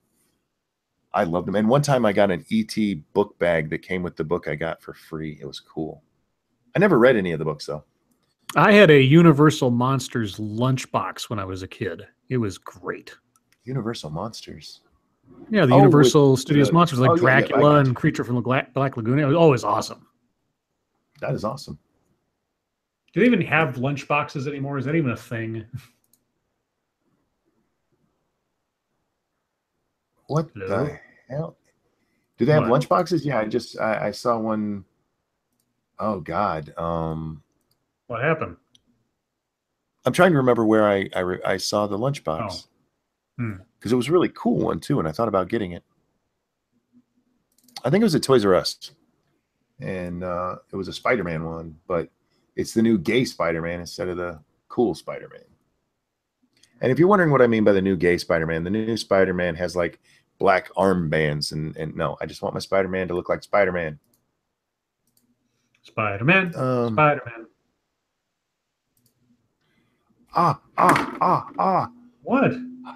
Just a pain in my finger. Leave me alone. No. Okay, what's she? Sorry, I don't know. What? I can't see. SDA, did you have a lunchbox? Or did they just send a maid with you to cook your food for you? You're a little rich kid, right? Well, I got lunch at school. I actually didn't okay. eat lunch as a kid.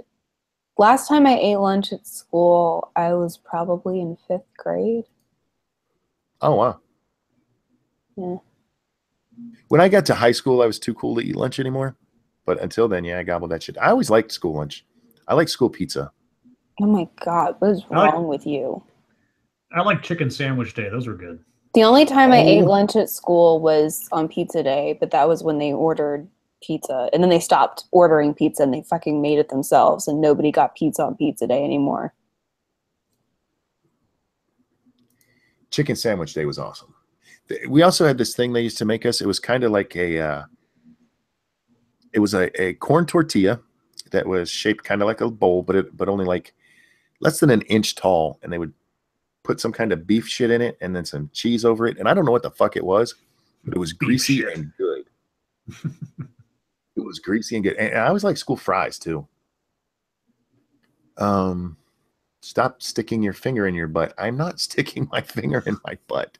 Ew, gross. We don't touch the monkey butt. Even monkey, the only time I touch my ass, Lady Monkey, hi, I love you. The only time I touch my ass is to wipe it or wash it in the shower.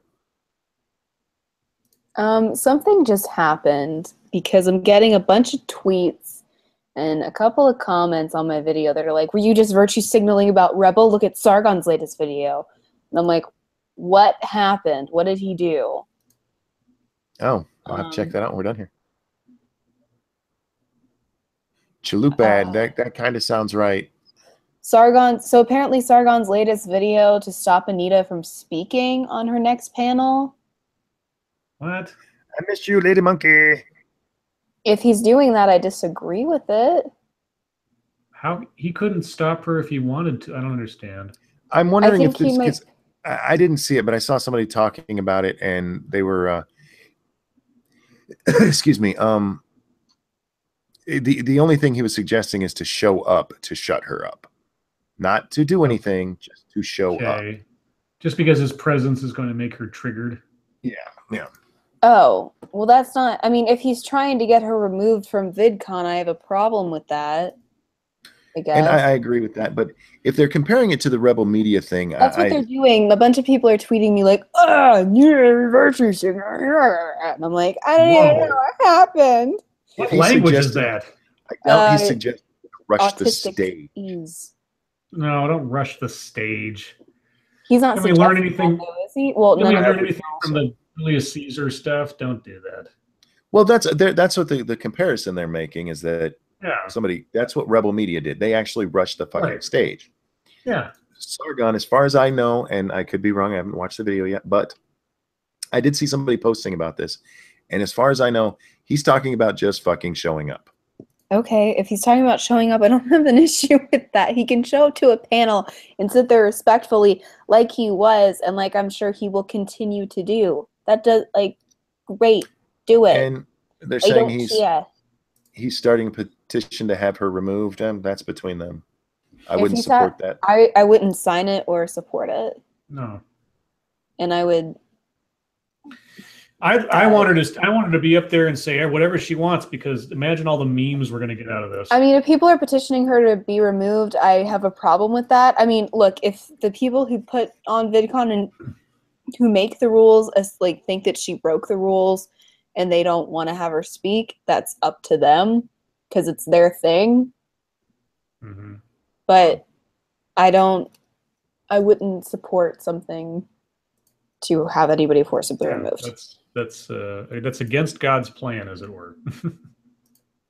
I think they should, that to pay for her bitchy ass move, she should have to sit in one of those interrogation rooms with Sargon. Neither of them are allowed to talk for an hour and just stare at each other. Yeah, she did break the VidCon rules. I have no problem saying that. I don't. What rule was it that she broke? Being a cunt. Oh. Directly attacking somebody. I mean, those are pretty standard rules. She attacked a member of the audience for. But well, that's up to them. Like I said, I'm not going to push for it, and yeah, I don't think, and I also don't think that Sargon knew that she was going to directly attack him. No, I don't. No, and I don't. The moment see it in the heat and hate in her eyes. Yeah, and like I don't think that listening to an opponent speak is an incitement to retaliation, if that makes sense. It's not something that would incite somebody to then yell at you. Okay. The Edible Trout tells us his position in the video is that she violated the terms of being a speaker and that privilege of being a speaker should be removed. That's his opinion, and that's good for him. And there's two things I've seen about this. One is that Sargon was originally actually pissed off about this, and then he calmed down and everybody started having a good time about it. And this sounds like the pissed off part. There's no reason for that. Good night, Lady Monkey. I love you. I can't wait to see you. I'm gonna touch your lovelies when you get back. What? That wasn't bad. You don't know what her lovelies are. You be nice. Oh, gross. Shut up. Gross. Anita was out of line. I have no problem saying that, but I'm sorry. We cannot sit here and be a community that calls people dumb fucks and blatantly break the rules of YouTube constantly and then be pissed off because she called him a shithead and called him garbage. Sorry, doesn't work that way. No. No, she shouldn't have done it, but Sargon should get together with Anita. Thank you, Point Curation. Absolutely. Peter Hayes, thank you so much. I thought exciting stuff only happened on SDA's nights. No. Terrorist attacks happened on SDA's nights. Yep. She is the leading cause of MGTOW and terror. Just kidding. It's that look. That look just sends horror, bad vibes out into the world. Look up, woman. There you go.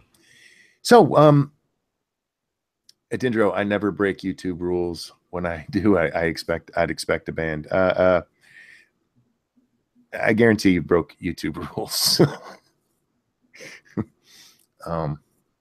You and me talking, just being friendly to each other, we broke YouTube rules, dude. So where were we? We'd actually gotten SDA talking about her childhood a little bit. That was fun. Mm-hmm. Ranting Monkey, I absolutely agree. There should be no double standard. The one thing here is they're read the name. Oh, Pepsi Man. Sorry. Thank you. Mm-hmm.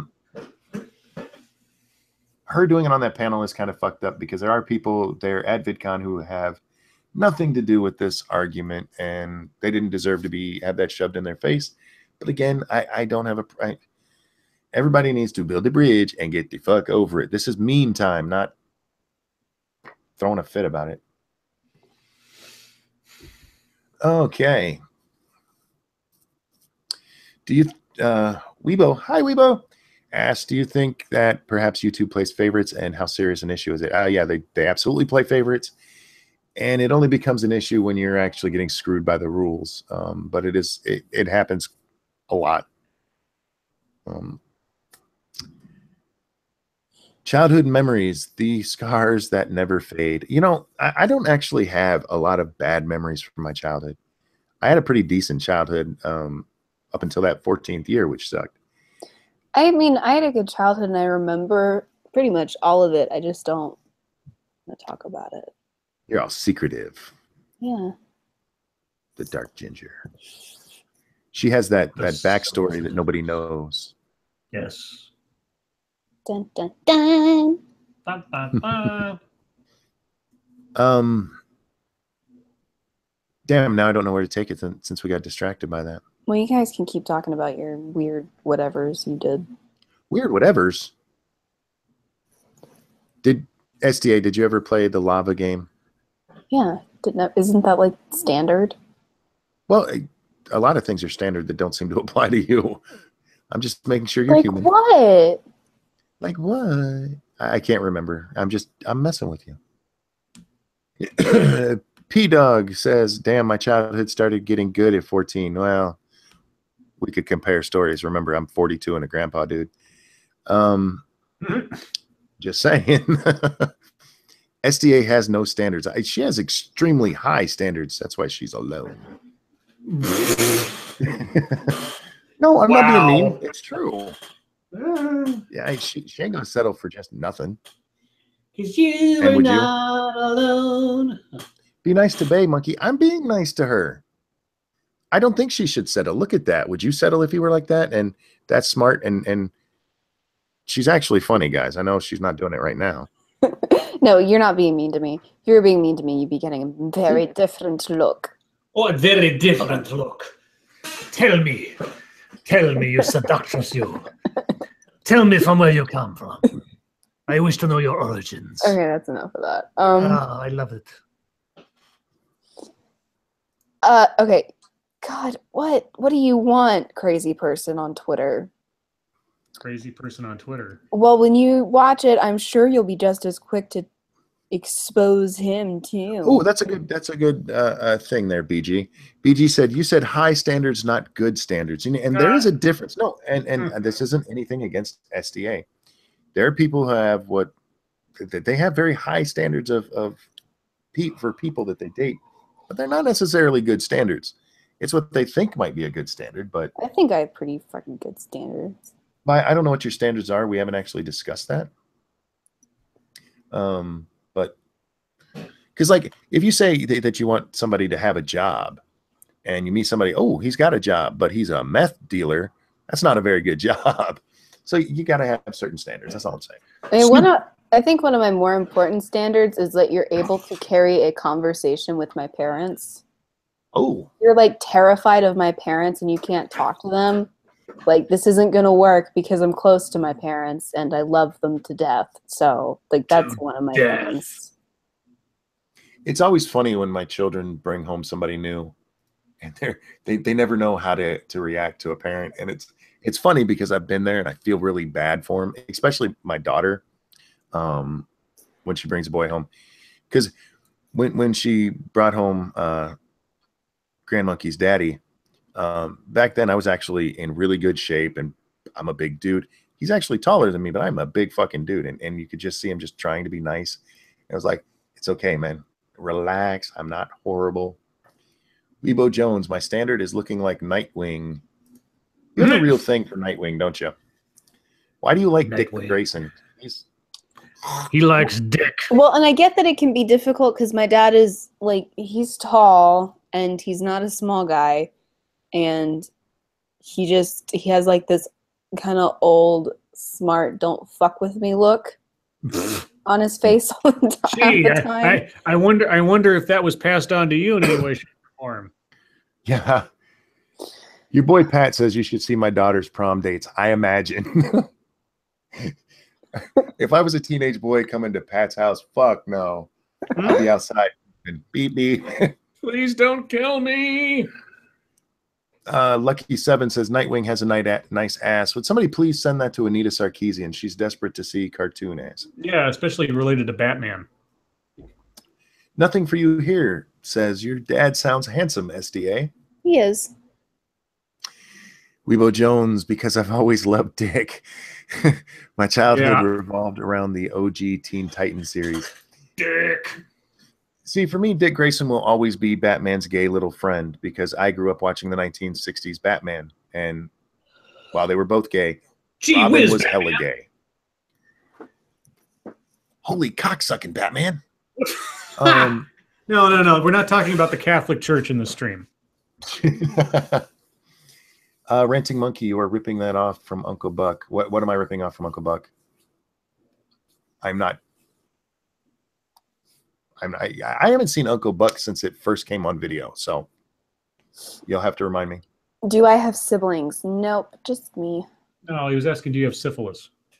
Oh, wait. No, she's clean. As far as we know. Yeah. If she had syphilis, Rumor she'd be has it. funny. Rumor has it. I saw this question a few times before the stream started, then when we were doing the news, and there it is again. How tall is Ranting Monkey? I'm a solid 6 foot. Scribe is like 5'10", and SDA is 5'4". 5'5". 5'5". How is it that you can remember that shit, but you can't remember, like, things?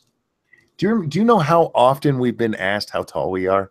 Yeah, no, I don't. Why don't you tell It's me? Because a lot. your memory's great on this. Tell me, how many times have we been asked? At least 6 times. Yeah, no, we've Okay. been asked a number of times, especially recently. My dad's taller than you, Monkey. I could still take him. I could take him. I could beat your dad up. No. Okay. That's how you get girls to like you guys. Tell them you can beat up their dads. Yeah. Um, I'm gonna fuck your dad Yeah. up. Oh, I love you. you keep doing the voice from the gingerbread man in Shrek, and you're killing me with it. I do. Yeah, that's like the 3rd time you've done it tonight. You did it very early on. I wasn't. I don't know if you're intentional. meaning to do it. That's just what you No. sound like to me. Not at all. Somebody said Monkey is 6 foot tall, but his legs are like those of a midget. My legs are the same length as my wife's legs, and she's 5'4". I've got short legs too. Are you built like a monkey as well? No. Yeah. Monkey, what other streams were you on today? Oh, yeah, we're getting close to the turn it over to chat time. So turn it over to chat. Try to keep it about nostalgia. That's fine if you don't, but throw out anything you want. I was on Irate Bear stream for just a little while, and then I was on Sinatra stream for just a little while before I jumped over here. Monkey, how tall are your kids? I don't know exact heights, but both of the boys are taller than me, and my daughter, I think she's 5'8". All of my children are tall. It's really funny to see Lady Monkey and then me with both of the boys. We were actually, I forget where we were. We went to some restaurant, and they were so busy, we had to wait outside, and we just formed a triangle around her, and you could not see her in the middle. Remember when nostalgia used to be great? Well done, Terry. Well played. I like sitting. I know that South Park has the whole member berry stuff, but I enjoy sitting back and looking through things in life that I enjoyed. It's just fun. How did you meet Lady Monkey? My girlfriend introduced us. Yeah. That was her mistake. I love that story. That makes True me story. laugh. Home wrecking's funny. Anyway. What was y'all's first memory?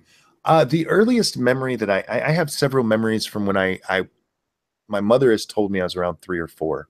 One of them was when the little girl next door gave me a bloody nose, and my mom, that I wasn't allowed to hit her back. I don't know why. And I remember sitting on the sidewalk beating my head into it for no reason, just for fun. That explains a lot. It does. Yeah, I used to do it. That's what I did. And I remember we used to get in trouble for sliding down the back hill of our yard in the plastic pools, because we'd eventually wear a hole in them, and Mom would get really mad. We used to do it every year. So anyway, you guys, earliest memory? I actually have memories from when I was 1 and 2. I remember my pediatric office from then. I remember like the playground. I remember my old daycare. So I've got solid stuff from 1 and 2 years old. Earliest memory I have, I don't even know the context of it. I just remember being in the back seat of our old station wagon, and my sister being there. I had to have been like 1 years old or something, or 1.5 or whatever, and we were just pulling out of a parking lot, doing something, grocery shopping or something. But that's the earliest memory I have. It doesn't have any context though.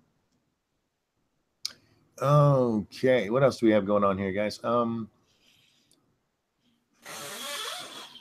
I have a lot of memories from back at that time. I know where we lived, and I have a lot of memories from there, but we lived there for like 6 years, so it all just kind of blends together at this point. What's your biggest pet peeve? Excuse me, that came from Clapton Caveman. I love your name. SDAs is when we talk to her. Mm-hmm. Yeah, I hate them, which is why I talk to them every night. They make SDAs me is when wanna I do kill this. myself. Yeah, no, that's a fucking pet peeve. Knock it off.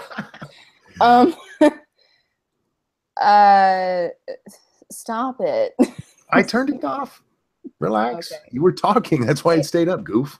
Pet peeves. Do you want me to go while you're waiting? Yeah, you go. Hearing people eat. I don't like that either.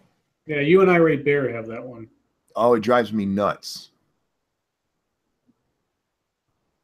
Scribble, she's still thinking. You want to go? I got a couple like when I'm walking on the sidewalk and people are walking like 3 abreast across the sidewalk and walking slow. Oh, yeah, yeah. It's like, okay, this is a 2-way street, literally, for people who are trying to walk. You are not the kings of the world. Shuffle in a little bit, but they don't. I hate having people behind me. Well, that's inconvenient. Tardiness and without any notice. Like if I'm expecting somebody to be at a place at a certain time and they just don't show up or are late without any kind of notice or whatever.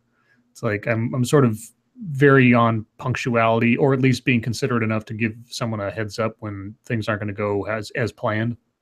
I'm not going to lie to you. I thought of you earlier this week, and I'm just going to leave it at that. Okay. Because I knew that's one of your pet peeves. Oh. Are we still waiting on me? Yes. That was weird. I hate it when people walk slow and I can't get around them, I guess. Yeah. Like this happens most often for me in a mall because I don't walk slow. Mm-hmm. I walk I probably walk like ridiculously fast. I don't know why, but Well, walking is my main mode of transportation, so I walk fast just out of habit. Yeah. Bay said, Monkey, if you want to save your kids' SOs from the awkward meet the parent stage, hook Sunky up with Bay. That's true. Sunky! We don't have to go through the awkward meet the parents phase. That'd be funny. Scribe Ranting Monkey, what TV shows meant the most to you guys in your youth? And SDA, what TV show meant the most to you last week? Oh, come on, that was funny. Don't just give it that little half-ass smile. Show in my youth. I didn't laugh. It was funny. I would have laughed. It was funny. It's funny for you. The one that comes to mind was Knight Rider. I love that show. I don't know that it meant the most to me. It was just my favorite show that I remember from my youth. Probably the A-Team. Oh, good one, good one. Yeah, the A-Team is probably the one show that was always that and Night Court. Night Court was amazing. Night Court is something that would never be done today, especially just on the basis of Dan Fielding. Dan Fielding. Yeah. But yeah, Night Court and A-Team are probably the 2 TV shows that I love the most growing up. Wow, Adindro said he hates slow fuckers. I always thought he was kind of slow. He is. Oh, also Quantum Leap. Quantum Leap was good, yeah. And Airwolf. What's the first toy you remember having? Holy crap. I don't. It's a teddy bear. That's easy. My first toy was a teddy bear. I had lots of toys. The only one that sticks out was my Darth Vader. I mean, the toy that I got. Sorry. So say because our dog bit the head off of it first day. It's the only one that really sticks out from then. Go ahead. I'm sorry. Lord I still have the first toy I ever got. I don't know if it's supposed to be a bear, but its name is Mousy. Because to me it looks like a mouse. I think it's a bear though. But in my head it's a mouse. Okay. Mousy the bear. Mousy. Do you guys remember the McDLT? Yes, I do. Mm-hmm. The McRib. I love the McRib. And when they bring it back, I eat the fuck out of those things. They're not good for you. You should not eat them, but they are so good. I remember when they came out too. We used to live in Chicago, and one of the stores that we were right by was one of their test stores, and we always got to try things before everyone else. Were you closer to your mother or your father growing up? My mother, because my dad was in the Navy, so he was gone a lot. You guys? Yeah, similar. Man, my dad did a lot of business traveling and stuff, and he was always a little bit more standoffish as a parent. So I'm much closer to my mother overall. But that's that's changed over time. I'm pretty close with both of them now. Yeah, I got much closer with my dad than my mom after mom died. Hmm. Come on, that's a dead mom joke. That was funny, guys. You can laugh at that. Her. STA, who are you closer with? Or are you like split? I'm pretty split. You seem like a daddy's girl. I ain't gonna lie. Well, when I was younger, maybe, because like we went to see every Harry Potter. Harry Potter, the new German porno. We went to see every Harry Potter movie together as they came out, and then after they stopped, obviously, now we go see every Marvel movie together. Sweet. So like I'll go see those movies with other people, but I have to see it with my dad first. See, that you're a good girl. My daughter, we used to go to all the Harry Potter things together, and I think it was the 5th one. She went with her friends before she went with me, and I was heartbroken. And I had to pretend that I was just playing about it. But I was like, that's our thing. One time, I was going to go see, I think it was Iron Man 2 with some friends. And I found out about it a couple days before. And I was like, hey, we're going to go see Iron Man 2. Can I, is that okay with you? And he was like, so we went the day before, so that we could see it with him first. So yeah, keep that up with your dad, because if he's like me, that really does mean a lot to him. Yeah, and my mom and I are close too. So Bloodwing says Harry Potter and the Secret Turd. Ah, gross. I'm sorry about that. Remember the gum that came and looked like records, like record sleeves? They had actual record covered on them. I don't remember. Vaguely. Do you remember Fruit Island cereal? No. I just remember the ad. It went like Fruit Island cereal, a yama yama. I just remember that for some reason. I remember Nerd cereal. Oh yeah. Because Nerd cereal, if you guys have never had it, is incredibly sweet. And at the time, they were trying to figure out what was causing my migraines, and they thought it might be an allergy. And this was during the period I couldn't have milk. So I had Kool-Aid in my cereal. And that's probably why I have diabetes today. Yay. Somebody asked what my dad did in the Navy. He was a damage controlman, firefighter.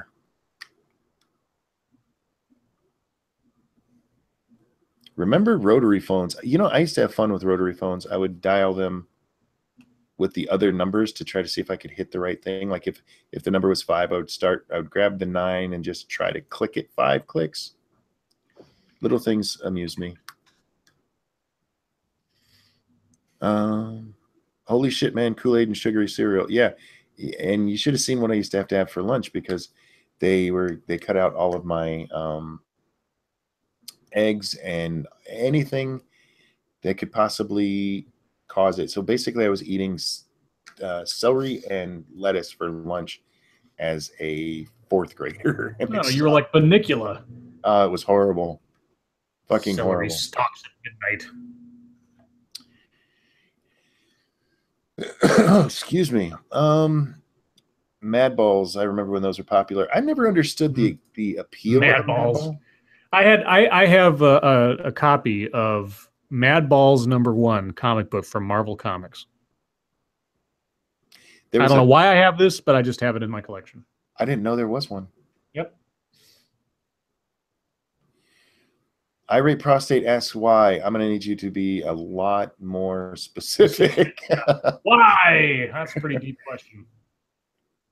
That was my brother's rate. I'm headed in as a master at arms. Oh, cool. Cops versus Firefighter is huge in my home. Oh, dude.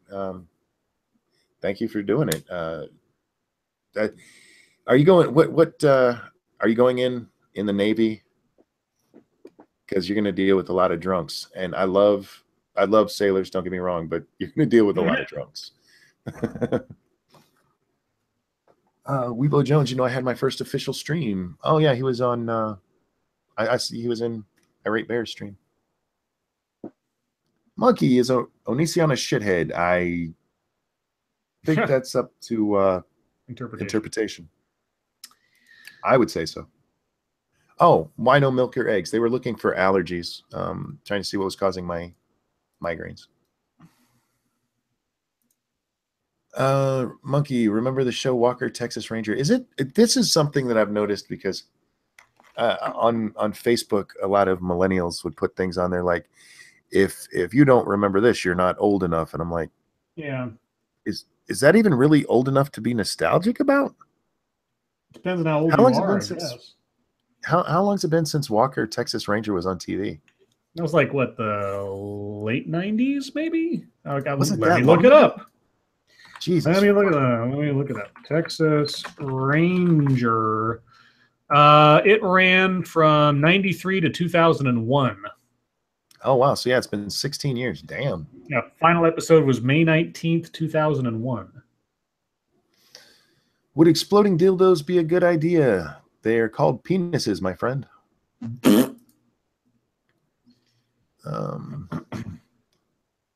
SDA, what you doing? Arguing on Twitter. How do you feel? Well, that's productive. Mr. Belvedere was great. Oh, Mr. Belvedere. Oh, Jesus. There was a lot of those kind of shows with the Nanny. Kids.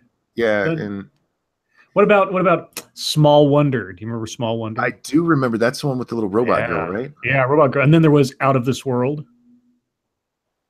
What was the difference? Well, Out of This World was the girl that was half alien because her dad was an alien, and he talked to her through this little glowing triangle thing. And then, do you remember My Secret Identity?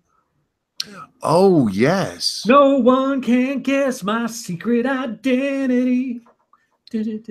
Jerry O'Connell, I think, after Stand By Me, but before whatever the hell else he was doing. Punky Brewster, I had the biggest crush on her. We were about the same age. Oh, yeah. And yeah, she was fucking... You know why? Because Soleil Moon Frye's chest was gigantic. I always liked the freckled nose. That helps too. Tonight. Yeah. She had to have breast reduction surgery at like 15 or 16 or something because it was just ridiculous. If you look at pictures of her from back then, it was unhealthy, the size her breasts grew to. It was just like, oh, that's got to hurt her back all over the place. Well, she should just be on that back. That's all I'm saying. That's right. Who's the Boss? That was a great show too. Hey, Angelo. However, Tony Danza said that. Angelo. Yes. Yeah. Oh, Mr. Sheffield. Yeah, shit. Phil Hartman was amazing. Yeah, Phil Hartman is one of those. News Radio. And he was so good on that show, and he was just so good in every fucking thing. Yeah, it was. So his wife killed him. Yeah. Supposedly after getting like completely nutsed out on drugs and things. Do you know who supposedly got her back on drugs after she'd kicked it? Andy Dick. This is why John Lovitz hates Andy Dick absolutely to the ends of time, because it's just like it's his fault that Phil Hartman's dead. Well, Andy Dick is hateable anyway, but yeah, that definitely adds to it, because Phil Hartman really was. I don't think it can be overstated to say how great his comedic timing was. I don't know if he was a great comedian. He was a excellent comedic actor. Yes. And that was a loss. That almost everything he did was awesome. Yes. I mean, he was on Pee-wee. He was on Pee-wee's Playhouse before there was really a Pee-wee Herman TV show. Because he did the stage stuff with them. I forget what he played. He played like a sea captain or something. I forget what it was. And of course, hi, I'm Troy McClure. Troy McClure. I remember him best from, of course, Saturday Night Live. Yes. And News Radio. Yep. I was so worried when they announced News Radio, because by that time, several of the cast that had done so well for the season of SNL that they'd been on had gone on to movies or TV shows, and they just tanked because they tried to build a series around that person and it never worked. And so when they announced News Radio, I'm like, oh God, they're going to fuck up Phil Hartman. And instead they just made him this side character. Yeah. They made him gets to be Phil Hartman. Yeah. It was so fucking awesome. Yeah. They did it so well. And then, his fucking. It was also weird to see one of the kids in the hall on an American TV show. That was what threw me out the first time, because I knew what's his name from Kids in the Hall way before News Radio. So that was really odd. Yeah. Yeah. The last time I saw him was on Scrubs when he was guest starring as the death counselor. Let's see. Black Romeo KOK says, just looked up Soleil Moon Frye from back then. Apparently she was a 38 double D. Oh, and she was a tiny little thing too. That's why it's like, oh man. 38 isn't tiny. No, she was tiny. Her frame was tiny. Those were on a very tiny woman. Yeah. Not if it was a 38. Yes, even a 38. No, 38 is like the size around you. Yeah, that's around her chest. Her waist around her was chest. not that size. Her body was not very large. Okay, never mind. I'm not going to try to explain bra sizes to you guys. Oh, dear God. I know bra sizes. Yeah, Monkey's had sex since he was like 12. No shit. I've been trying since I was 12. Yeah. Struck gold at 14. That's all I'm saying. Hey, struck gold. Actually, I wasn't striking gold. That was horrible, miserable, but I still did it. Fuck yeah.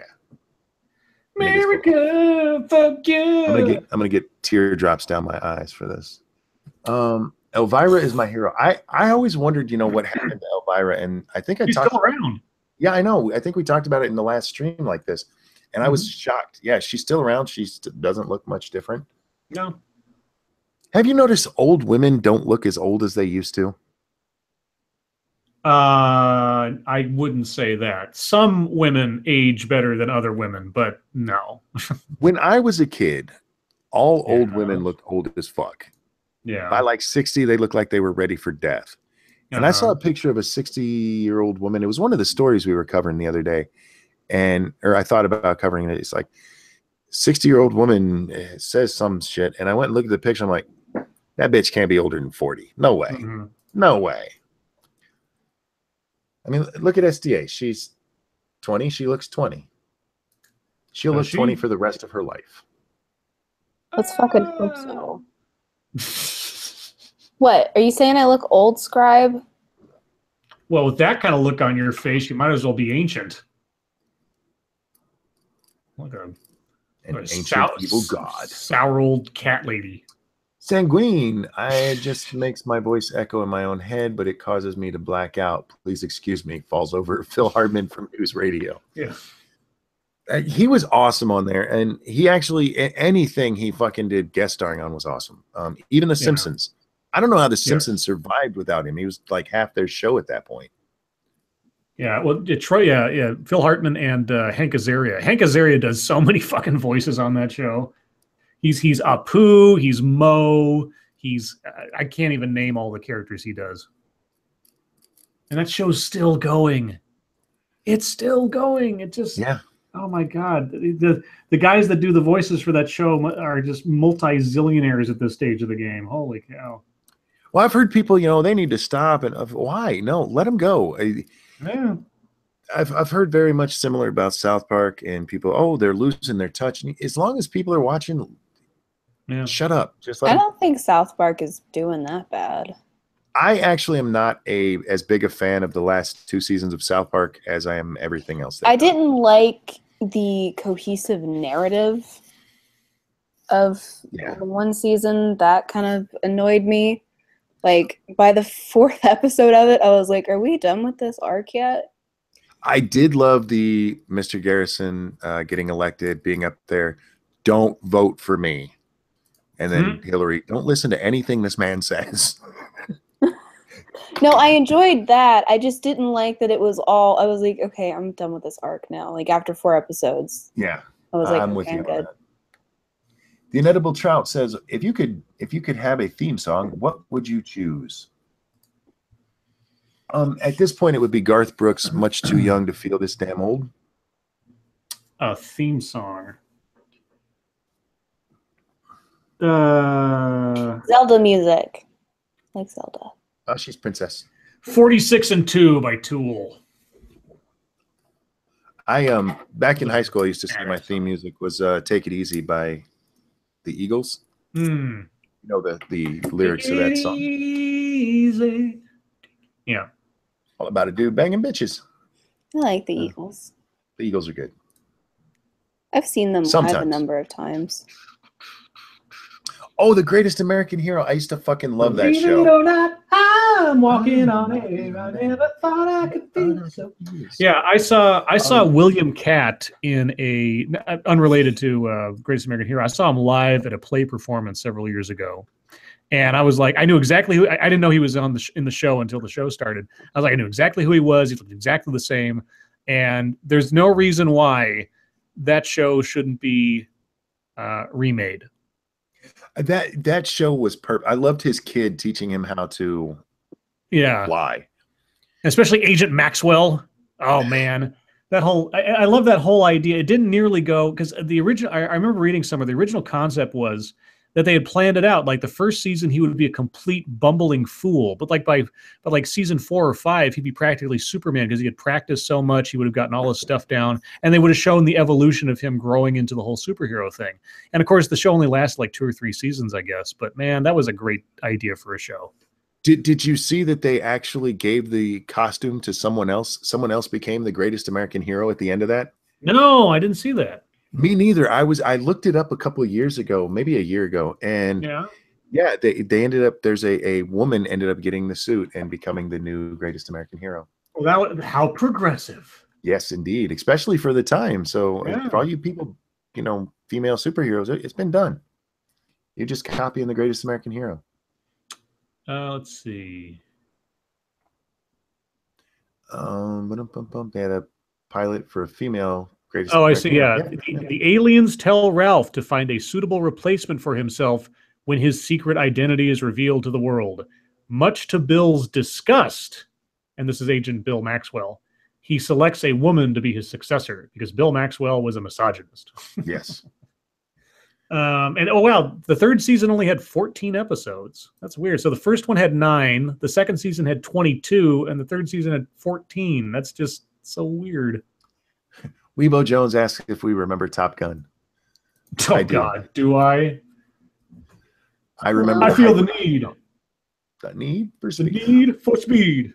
That movie is probably half of the reason I love F-14 so much. The other part is I've actually got to drive under them as they're flying overhead very low, and it is one of the coolest fucking things you've ever seen. Danger zone.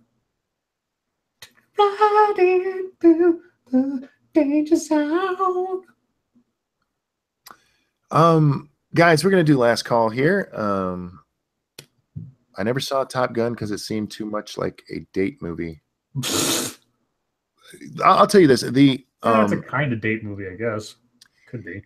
The military part of it is really dumb. Yes. The relationship part of it is excessively dumb, but altogether, it's a decent movie. It's really good. It's put together well. It's cotton candy. Is basically what it is. It's just fluff. It's just fun, stupid fluff.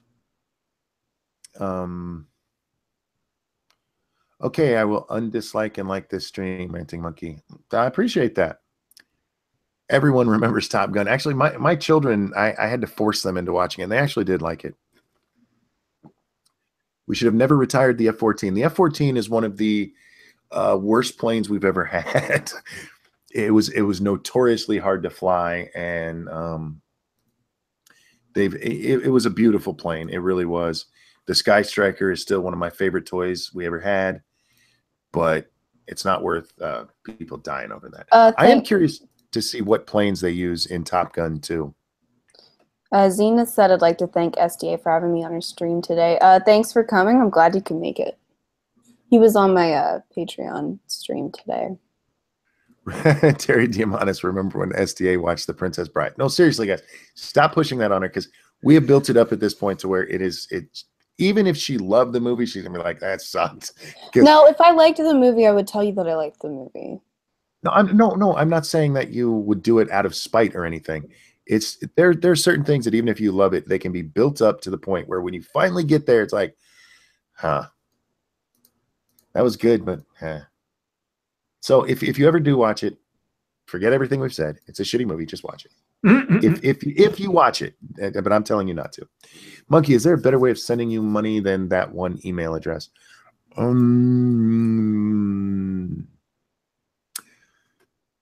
have to talk. I don't know. I don't have a PayPal or anything set up, so I'm not sure.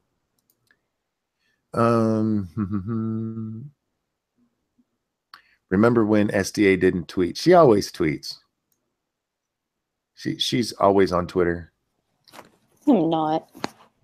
Terry Diamandis, that was Firefly for me. Yeah, I can see that. If you like sci-fi and people tell you about Firefly, you're going to go into it thinking this is the most awesome thing ever, and it is a really good show. The last couple have some problems where you can almost tell it's like they're like, fuck it, we'll just do whatever. But I could definitely see that being way overhyped for you. Does YouTube get a percentage of the donations? And if so, how much? Yes, 30%. Yep. Yeah, so for every dollar, you're only really giving the streamer 70 cents, which sounds like the wage gap. Yeah, it's the wage gap. Yep, it's the wage gap for everybody, though. It's equality, though. Everybody has this wage gap. Do you like the Transformers? And if so, what faction would you choose? Autobot, of course. Decepticons. See, yeah. Evil bastards. I tried to do my Starscream impersonation, but I'd probably break my throat trying to do it. The story at the end with Earth and all that fucking epic.